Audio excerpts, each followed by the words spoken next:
Semi Obama, who is a great member of the family. And as we said before, it's a surprise that we have not had a chance to sit together and I have a know. chat. It's crazy.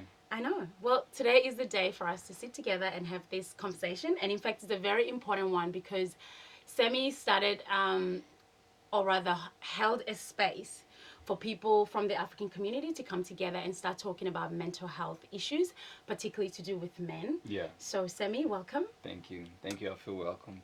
Yes, it's nice to have you. Now, tell me, was there a moment or an event in your personal life or, the space that you work where you decided that mental health issues really need to be engaged with? Yeah. You know what? It's something that I've always thought about, and that I just didn't have the space to, or I didn't feel like I was capable. I didn't have the credentials to, to start this sort of conversation. Even though I was going through it, I didn't also feel safe enough to talk to anybody about it. So, but the event that triggered me to actually start this was a recent passing of a friend, Tamra Gabriel, who was found dead alone in his home, and speaking to my friend Helen Casa, we knew that he was going through some mental health issues, and that was, I guess, like in the community, in the African community in particular, I think it's frowned upon. It's not seen as something that's it's not taken that serious. If you have something like that, it's a spiritual thing, and you need to go to church, pray to God, and they splash holy water on you. Not to dismiss any of that. I think that does have some importance to it, but I think it for me it's important to actually like tackle the problem and address what the problem is and why it's hard for us to talk to one another, and why we judge one another, and why we put each other down for not being, men enough. Like that's for me. It's like holding this circle in this space is to learn from, from all these other men. Yeah. For me to learn what it means to be a man, because I still haven't figured it out yet, and I want to learn. I want to learn to be the best person that I can be, the best, the best partner, the best brother, son, best friend. I just want to be that open book for, for my peers, and hopefully be a role model, and also teach through my actions by being vulnerable myself. And you already are doing that, quite well, because I know you're very passionate about your culture, and you're an actor, and you're a performer. You're contributing in the community. You work with young people, and so I want to ask you, how do you, in the spaces that you move in with your peers and also with young people, how do you actively, as best as you can, try to engage with this issue of mental health in those spaces, and also just bring in the cultural sensitivity into it? Yeah, I think, like I said, it is more to do with like through my actions rather than my words, and hence why actually this is my official announcement right here. I haven't really made like a an announcement for it yet, but I will retire from dancing, from in particular like Ethiopian dancing, because I feel like I took it to a level of where I can absolutely be my best version of myself at that. But I feel like now it's I'm at a point where just moving and dancing and shaking isn't enough. I feel like my words have to matter. You know what I mean? Like I've shown it through my actions. Now I have to also like speak about it. I'm happy to educate people about my culture. I'm happy to speak about, where dancing came from and stuff like that. But again, at the same time, I can only do that to a certain level, and I can reach certain audience to a certain level. But I think through communication, this is what I always enjoy, hence why I love acting as well. Like there's human interactions, I'm talking with people, and I also I just love to talk and be open with people, because I feel like that gives them also space to share things that they never would with anybody else. And I've experienced that a lot as well, where I would I would talk to people, and just like really just be myself. By being myself, I found that there's power in there, and that also gave them the power to also open up and talk to me and tell me new things that I've like that they would never share with anybody else. I'm repeating myself now, but I know, but it's great. I mean, we've had lots of lengthy conversations, Yeah. and wow, you're gonna stop dancing. That's gonna be weird. Yeah, yeah. But I mean, I think I feel like it's not something that you would have taken lightly to stop doing. But I'm Yeah. glad to hear that you will continue to progress and champion your culture, your Ethiopian culture, in many other ways, particularly in talking. Hopefully, you'll write about it, and and put that stuff in the canon so people can learn. And what are you doing for yourself to take care of your mental health? Yeah, it hasn't been that easy. It hasn't been, especially right now, with COVID and everything. It's just been challenging. But what I've learned about myself is that, um, I think I I am very aware with my feelings, and I am in touch with my feelings. Every time I'm like, my frequency or my vibration or my energy is feeling down, I'm aware of it, so I know what to do. And I feel like that was through years of practice of meditating, through reading and listening to podcasts, and listening to tapes, motivational videos, and just filling my brain with like all types of information. And the same thing with listening to other people that went through the same thing as me. But now also, because I've moved out from home, so I noticed that every time I'm feeling down or I feel some type of way, the way I take care of myself is I go to my family's house, and I feel like I'm filled with love there. There's so much love all around that I love spending time with my mom, my brothers and my dad, just that. And my sister, in case she's listening to this, and my sister, your family, and my sister, my family. Yeah, but they live in Williamstown, so there's like Williamstown Beach is not that far from there as well. Just waking up in the morning, and just going for like just a walk and just being near the ocean. But also, yeah, I think spending time with myself and just really not being afraid to be by myself and with myself and be comfortable under my own skin. I felt like that helped me. But also just reaching out to people and saying how they are, checking in. You'll be surprised like how much power that has to just call up if you're thinking about somebody. That's a sign. That's not just a coincidence that you're thinking about this person or you're dreaming about this person. It's a sign that there's a certain energy that they're sending for help, or just like they need that human connection, or they need someone to just give them a call. So when I have that intuition feeling, I would give them a call, or I'd send them like a long text just saying, hey man, I know this is weird, I'm just thinking about you, I don't know why, but I just want you to know that I love you, I appreciate you, and whatever hardship it is that you're going through right now, I just want to let you know that you are loved, you're welcomed, and you're appreciated. And they would also respond with a huge text saying like, oh my god, like I'm actually going through this and that, and I'm so thankful that you've reached out to me, because I haven't been in that mental headspace for a while, and and I'll give them a call, and we would have like a long 2 hours, 3 hours chat sometimes. Yeah. I know. Yeah. Hi Sammy, how are you? 3 hours later. Yeah. Now I'd like to welcome Godwin Zumaya, who is going to join us in this conversation. Godwin, welcome.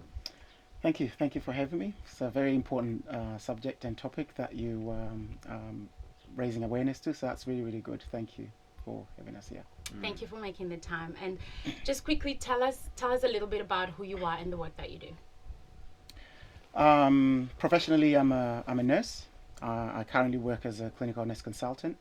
I'm also a credentialed mental health nurse, and that's pretty much it, really. And community-wise, I work with men. I sometimes open up my home to just get men to just come along and talk about men stuff, basically. So yeah, that's who I am. That's what I do.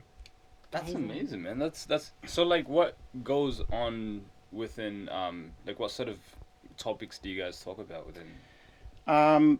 Totally different topics. We talk about money. We talk about how men grow up and that sort of thing. And it was through the church that we were meeting up. Sometimes we'd have topics would look at men in the Bible and how they went through what they went through, some resilience issues, some challenging issues, some attitude issues, mental health issues, and that sort of thing. So we use that as a platform to support one another and to help each other, and to sometimes hold each other to account. And do you find that, I mean, we were talking before, and there's this thing about being a man and just, and not relating very well to the issues of mental health.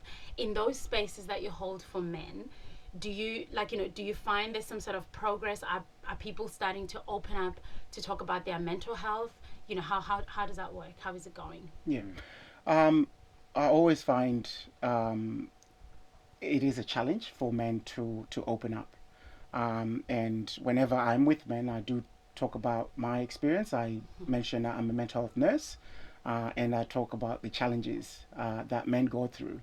And that's one of my motivators actually for wanting to lead that space with men. We do find that afterwards sometimes we do get some texts and calls and what do I do about this situation, and that sort of thing. So that's an avenue opportunity actually that we actually use to support individuals, because sometimes it's foreign to people. People don't know about mental health issues or that you're experiencing that. So I was listening to Simon Leon, and he was talking about when I'm feeling my energy is low and I do certain things. Sometimes it takes one understanding what it means for your energy to be low, what it means for you to actually think, okay, maybe I need to ring someone. I need to, we call them warning signs in mental health. We were talking about 3 dials that I usually use: the emotional dial, the physical dial, and there's the spiritual dial. So you were talking about meditating. You were talking about, I talk about prayer. Men were good at reading signs.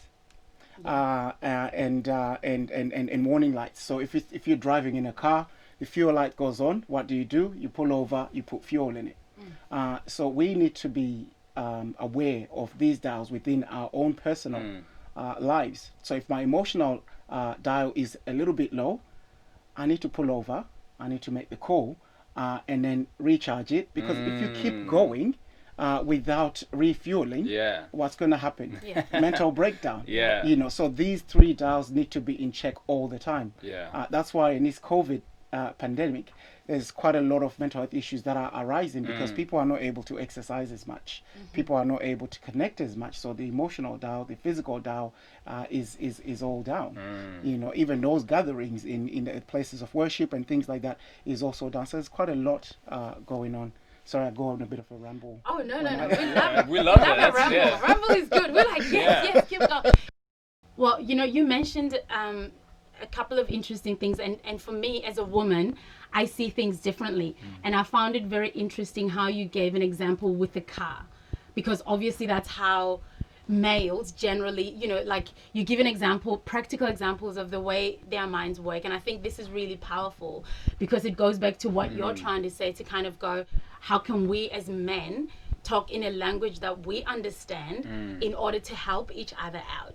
And so I want to ask you, in your, in the spaces that you're in, whether it's in the community and all of those sorts of things, why do you think it's so hard for men to come out and just talk about it, and also the issue of men judging each other? Like, how do you navigate that when you're working with men?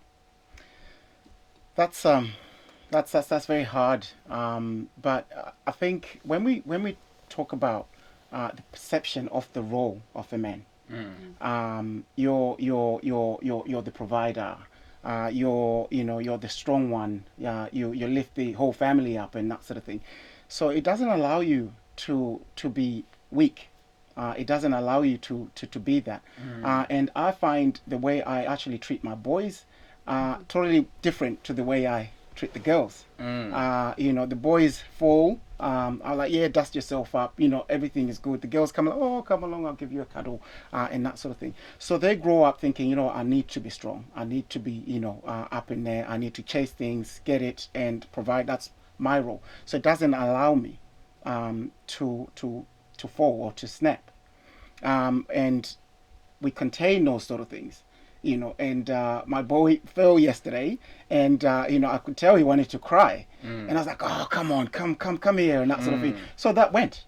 Yeah. But do you think though that as parents, like our generation of parents, we know like our parents brought us up like that, and so do you think there's an opportunity for us to change the language around our children? For example, I mean, I was listening to a book the other day, and I think it's one of those how to raise girls and how to raise boys, and I think the author said something like, this was to do with the girls, and he said something like, make sure that you try to not, like, the world already does it so much that it separates things through gender. So try, when you're picking something for your girl, don't say, oh, that is so cute. Say, oh, look how strong that is, because that's what we do with the boys. So do you think there's an opportunity in those spaces where men are talking to kind of start educating each other and start kind of calling each other out and going, oh, maybe tomorrow when my boy falls and he's like nearly crying, I'll be like, it's painful, it sucks. Cry if you want to. And when you finish, get up and keep going. Do you think there are opportunities for the language for us to be able to give for the next generation? It's very important that you say that, because what I did there was my own upbringing and my own identification in terms of men and boys and everything else. But yes, with that awareness, and which is really good about this program and this initiative, is to raise that awareness, to say, we don't have to do that. We have to meet them at their point of need, and at that point of need, at that particular time, it was emotional more than physical. Yeah. For my son.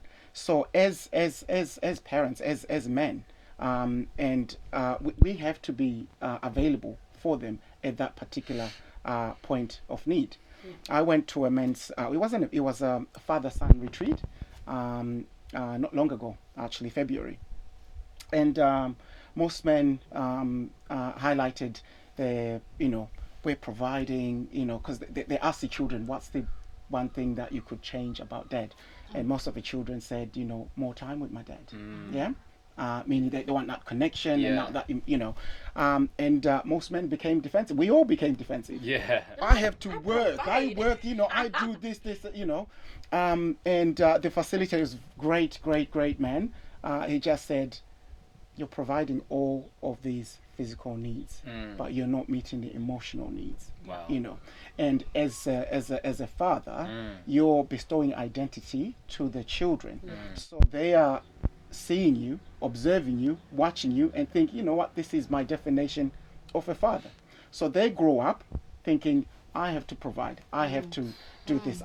So it's wow. Quite it's big.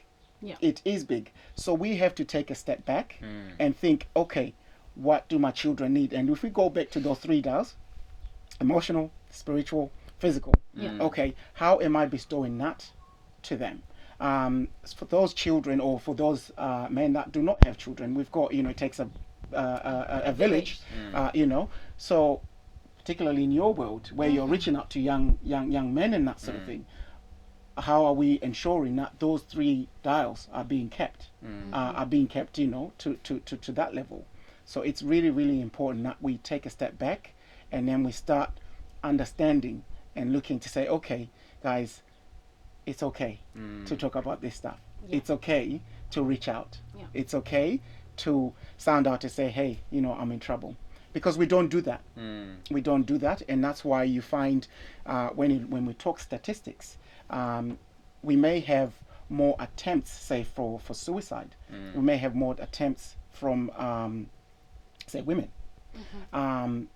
But we have more completed suicides from men, because they've made a decision, it's done, and that's it.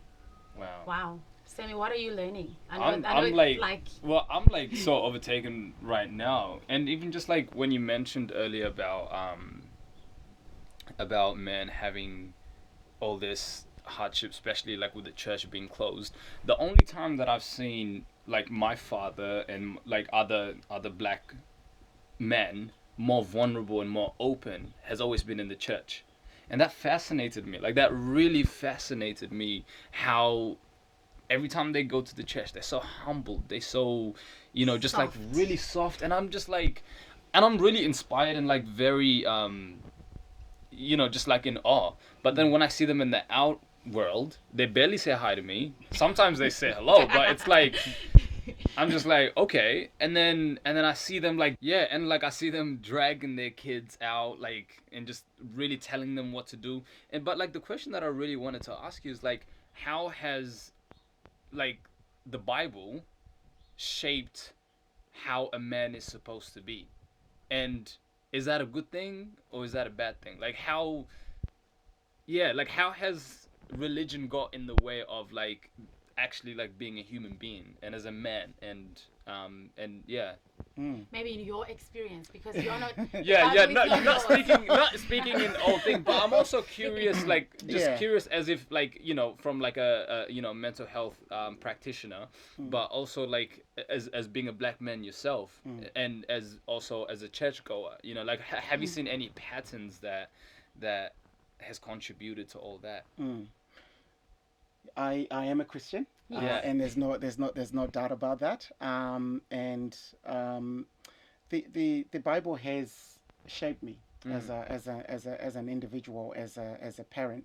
I mean, there's so many verses that I could bring up in terms, things like train up a child the way they should go. That way they do not depart. So if we want to see good values in children and things like that, we start them young, and that's something that psychology has actually identified as well. That you start the things young, and they grow up in those values and that sort of thing. There's so many men in the Bible who full of mistakes, but what the Bible essentially talks about is you're never too far gone to change. And one of several of the key figures in the Bible who are, perfect examples of what it is in terms of being a man and that sort of thing. They're riddled with mistakes. And but they've known that I can come back and I can be exonerated and I can be saved. And some of the key things that do affect us as men is when we fail. Yeah. We take that real hard because we're built for success. We're not supposed to be making mistakes and things like that. When we do make mistakes, there's a bit of a challenge there. Who do I talk to? Embarrassment, guilt, all that stuff. So we then internalize things and we don't speak up. And I look at, say, King David in the Bible, made a massive mistake, and he had someone come to him and say, gave him a bit of a riddle, and then he said, "Oh gosh, this person deserves to be punished, 100 times, whatever." And the prophet who had come to him then said, "It is you." And instead of saying that, he's like, "I'm really, really sorry." He then found his repentance and was able to then pursue his purpose. All right. Now, I find that as a man, I should be allowed to make mistakes. I should be allowed to fall back. And I talk about the difference between strength and resilience. Strength does not allow you to snap, does not allow you to bend. Okay, resilience allows you to fall and get back up. Yeah, and those are the key examples that I take from the Bible that do shape me as a man, where I fall back but get back up. And the thing that comes out of that as well is he allowed someone else to talk to him at his point of need. Right. Sometimes men, we don't do that. We don't have accountability partners. So if I don't have anyone to talk to, what am I going to do? I'm going to think about my situation by myself, counsel myself, and usually it's not the right thing until I am so depressed I can't do anything, and the only way out is potentially suicide. Yeah. Yeah. So those are some of the things that do come up. I'm not saying that everyone who goes to church is perfect. Yeah. I go to church because I'm not perfect. Because I want to learn. I want to, and I heard you say earlier on that you want to be the best version of a brother, an uncle, a son. Yeah. That's what we all aspire to be. That's what I aspire to be. And I go there to aspire to be that. And I'm mindful that church is not just, for me, not just on a Sunday, but it's everything else outside of that. I just go there to get my fuel. Yeah. Remember the spiritual dial? So I get there to increase my fuel and then go out and do the business during the week, and be the best version that I can be. Yeah. If I'm reaching out to individuals, if I'm reaching out to people, if I'm, inspiring others and that sort of thing, then that, I would like to believe that I'll be doing my job well. Yeah. Well, I really like that metaphor of like for you, the church is your petrol station where you go to fill up. That's really amazing. I don't know. The one thing that I wanted to actually also know is just like as men, how can we better ourselves? How can we actually, like, with all things that you just said right now, like moving forward, how can we better heal ourselves as black men in particular as well? Because again, like you said, growing up, it is ingrained in us. It is, belted in us, as a matter of fact, to be a man. How can we strip that away and actually and find power and courage and vulnerability, and or just to be, how can we find healing? We're already doing that now, raising awareness, and that's one of the key things. If you find most of or anything that has come up really has been because someone has identified the need, raised awareness, made sure it gets talked about, all that stuff. So I think it's really, really important that we continue these conversations. It's really important that we raise this awareness in our communities. Stigma is a massive issue, not just in the black community, in any community. Mental health, stigma. So we've got that in the African community, the stigma of it. We also have the cultural elements that do pile on top of that. So it is really, really hard for the African man. And what we need to do is be aware, have these workshops that we talk about. It's okay to talk about mental health. It's okay to be aware of these challenges. In schools, we teach people or young children, and everyone gets taught first aid. Yeah, right. My children came to me like, "Oh, doctors A, B, C, D, they know how to resuscitate." Yeah. Okay. Let's do mental health first aid. Yeah. Yeah. Wow. Let's do mental health first aid. That's. Yeah. So things that we can do in the community include mental health first aid courses. They are available. Yes. Yeah. Wow. I didn't know that. See, I didn't know that. There you go. We can do that. Just like you said, you get the impression to call somebody, call them. Yeah? Call them, talk to them. Are you okay, Day? Yeah. Let's use those forums, let's use those platforms to actually raise awareness and be aware of what's available to us. Yeah, wow. Most councils in Victoria, as I know, do have specific things that are available for different groups of people. It could be, senior citizens, whatever, African communities, they have that. So if we're aware of that, let's just link in with our communities. Yeah, let's link in with individuals. Let's link in with men's groups. There are men's groups around. Because you do pick up certain things. Now, if you attend a men's group, say you come to one of our men's groups, for example, and been very quiet, not really engaging, and that sort of thing. There's two things that could happen. One, you could ring another man in that group and say, "Hey, how are you going?" The other thing is another person could actually observe, say, Sam is not traveling too well, and Sam, I haven't, I saw you were a little bit down today. What's happening? Yeah, and start opening up. Yeah. Some of us don't have outlets. Okay, I play football. I play, the real football, not Aussie. No, football.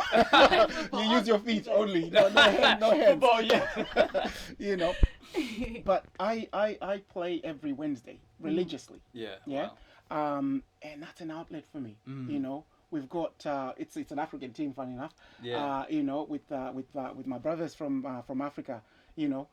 And we meet every Wednesday. We rock up, we play. After that, during the game, we shout at each other and everything else. And then after that, we reflect and, and that's it. Yeah. We need these outlets. I've got a friend of mine. I talk to him several times a day, actually. And, and a few friends, actually. And I sent him a text a few weeks ago. And say thank you for being around. You've saved me loads of money through counseling because it's free. The only thing I have to show for is a phone bill at the end of a month. But that's okay. But it's free. It's available. And I think we should utilize those connections. I'm open to rebuke from them. When I'm going a different direction, and we've created that accountability as partners in that sense. And that's really good, because some things you may not necessarily feel as comfortable talking to your wife about, and it's also creating that platform where we can talk men things without women and that sort of thing, because women are much into detail, about this, that sort of thing. I'm a woman. I know. Just jokes. Wait, so you're not a woman? I'm just joking. But sometimes you feel more comfortable. Just side to side. Let's talk it out and reach conclusions and that sort of thing. Different perspective, men's perspective. Really, really important. Amazing. This has been great. We can go on for hours, literally. And I think we should do it again, and we should do it often. Absolutely, because, I mean, both of you, thank you so much for sharing, your stories, your knowledge. And I think one of the key things that I'm taking from this is the fact that it's okay to bring all of you in everything that you do. So if you go to church, bring that with you, make it work for you. If you meditate and you do, your spiritual work in a different way, bring that with you and make it work for you. And if you're involved in the community, make that part of, your whole, being, so that you can be, a better version of the brother, the dad, the partner, all of that sort of stuff. So this has been quite enriching, and I'm pretty sure it's a start of many. Facts. So thank you all for coming and hanging out with me. It's been great. It's been great. Thank you. Thank you, man. Like I feel like I've grown so much just like within this short period of time, and hopefully like we get to do this often and just like touch bases as well where we are. That's very good. Thank you very much. And Sam, I'm inspired by your story and what you're doing. You're already doing mental health support and you don't even know it. Wow, thank you, and man. you're already doing that. So keep on the work, man. And that's really really good. You've got great insights, and and it's experiential, and that's the most important thing. Thank you. No, thank you, man. Amazing. Thank you. And that's us. We're out. Thank you.